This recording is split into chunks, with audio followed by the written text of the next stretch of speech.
Presents দেশ বিদেশ। নমস্কার, আজকে দেশ বিদেশ পরিক্রমায় আপনাদের জন্য কিছু ব্যতিক্রমী এবং তাজা খবর নিয়ে আমি সিদ্ধার্থ। প্রথমে দেখে নেব টপ পয়েন্টস। ফের উত্তপ্ত দিল্লি, বালুচিস্তানে হামলা, জারি কারফিউ, পেপার ফাঁস, ফাস্ট ট্র্যাক আদালত মোদির, এআই দিয়ে খুনের ছক বেঙ্গালুরুতে, শাড়ির আবদার না মেটায় স্বামীকে খুন, মোদি জমানায় কোটি কোটি টাকার ব্যাংক জালিয়াতি। শুরু করছি বিস্তারিত পরিক্রমা। নয়াদিল্লির রাজপথ ফের একবার রণক্ষেত্র। বুধবার রাতে ককরোচ জনতা পার্টির তাণ্ডবে থমকে গেল সংসদ মার্গ। শান্তিপূর্ণ আন্দোলনের মুখোশ পরে বিক্ষোভকারীরা পুলিশকে লক্ষ্য করে ছুড়ল পাথরের বৃষ্টি। কর্নপ্লেসের চত্বরে চলল ধাওয়া আর পাল্টা ধাওয়া। পরিস্থিতি নিয়ন্ত্রণে আনতে পুলিশকে ছুটতে হলো কাঁদানে গ্যাসের শেল এবং চালাতে হলো বেপরোয়া লাঠিচার্জ। এই রক্তক্ষয়ী সংঘর্ষে 2 এসিপি এবং 1 ইন্সপেক্টর সহ মোট 5 জন পুলিশকর্মী গুরুতর আহত হয়েছেন। নিট প্রশ্নপত্র ফাঁসের জেরে উত্তপ্ত দিল্লির বুকে এই হিংসাত্মক ঘটনায় নতুন করে আলোড়ন শুরু করেছে।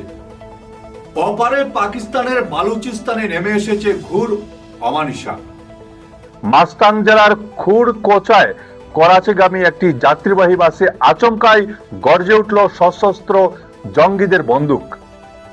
এলোপাতাড়ি গুলিতে ঘটনাস্থলে লুটিয়ে পড়লেন 3 জন যাত্রী, আহত আরো 5। শুধু তাই নয়, কোয়েটা করাচি জাতীয় সড়কের একটি সেতু উড়িয়ে দিয়ে যোগাযোগ বিচ্ছিন্ন করে দিয়েছে দুষ্কৃতীরা। এই ধারাবাহিক রক্তপাত ও নাশকতার জেরে পুরো এলাকায় অনির্দিষ্টকালের জন্য জারি করা হয়েছে কঠোর কারফিউ। দেশ জুড়ে প্রশ্ন ফাঁস বিতর্কে বড়সড় ঘোষণা করলেন প্রধানমন্ত্রী নরেন্দ্র মোদী। যুব সমাজের ভবিষ্যৎ নিয়ে ছিনিমিনি খেলার দিন শেষ। অপরাধীদের দ্রুত ও দৃষ্টান্তমূলক শাস্তি নিশ্চিত করতে এবার দেশে গঠিত হতে চলেছে বিশেষ ফাস্ট ট্র্যাক আদালত। এক স্যান্ডেলে সাফ জানিয়ে দিয়েছেন মোদী, শিক্ষা ব্যবস্থায় আস্থা ফেরাতে এবং অপরাধীদের রেয়াত না করতে এই কঠোর সিদ্ধান্ত নিয়েছে সরকার। যন্তর মন্তরে চলা ছাত্র আন্দোলন এবং সনাম ওয়াংচুকের অনশনের আবহে প্রধানমন্ত্রীর এই ঘোষণা রাজনৈতিক মহলে বড়সড় কম্পন সৃষ্টি করেছে। টেকনোলজি আর অপরাধের এক ভয়ঙ্কর ও রোমহর্ষক মেলবন্ধন সামনে এলো বেঙ্গালুরুতে। লিভ ইন পার্টনার শ্বেতাকে সঙ্গে নিয়ে বাবা, মা ও বোনকে ঠান্ডা মাথায় খুন করেছিল কেনেথ অরুণ কুমার। আর সেই খুনের নিখুঁত ব্লুপ্রিন্টই নাকি তারা তৈরি করেছিল কৃত্রিম বুদ্ধিমত্তা বা এআই এর সাহায্যেই। টানা 6 মাস ধরে চ্যাটবটে কাল্পনিক পরিস্থিতি সাজিয়ে তারা জেনে নিয়েছিল রক্তের দাগ মোছার উপায় থেকে শুরু করে দেহ লুকানোর কায়দা। পুলিশের চক এড়ানোর এই আধুনিক ও ভয়ঙ্কর চক্রান্তের কথা জানতে পেরে রীতিমতো স্তম্ভিত তদন্তকারীরা। সামান্য একটা শাড়ি কিনে না দেওয়ার জেদ যে এতটা ভয়াবহ হতে পারে তা কল্পনাও করতে পারেননি কেউ।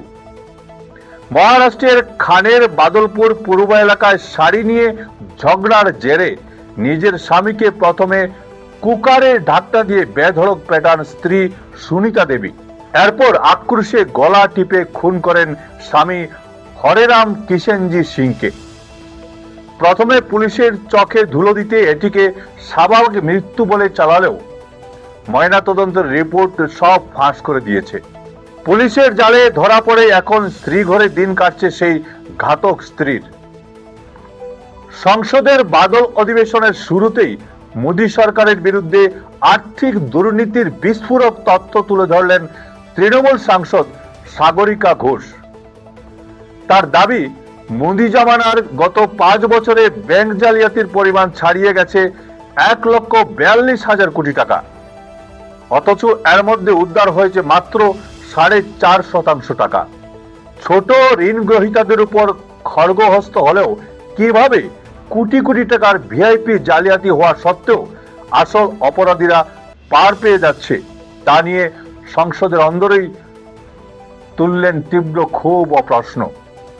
আজ ছিল এ পর্যন্তই। প্রতিদিন বেলা 2টোয় দেখতে ভুলবেন না দেশ বিদেশ পরিক্রমা। ভিডিও সম্পাদনায় আমার সঙ্গে ছিলেন বঙ্কিম সোনার। নমস্কার।